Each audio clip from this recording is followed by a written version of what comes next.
Hindi ka dapat matakot sa mga bagay na nakakatakot, o sa palaso ng mga kaaway, o sa sakit at mga salot na sumasapit sa gabi man o sa araw.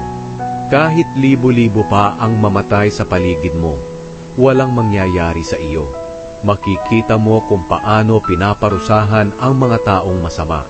Dahil ginawa mong kanlungan ang Panginoon, ang kataas-taasang Diyos na aking tagapagtanggol.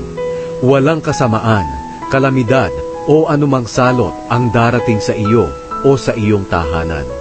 Dahil uutusan ng Diyos ang kanyang mga anghel upang ingatan ka saan ka man magpunta. Bubuhatin kanila upang hindi masugatan ang iyong mga paa sa bato.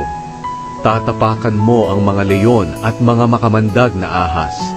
Sinabi ng Diyos, ililigtas ko at iingatan ang umiibig at kumikilala sa akin.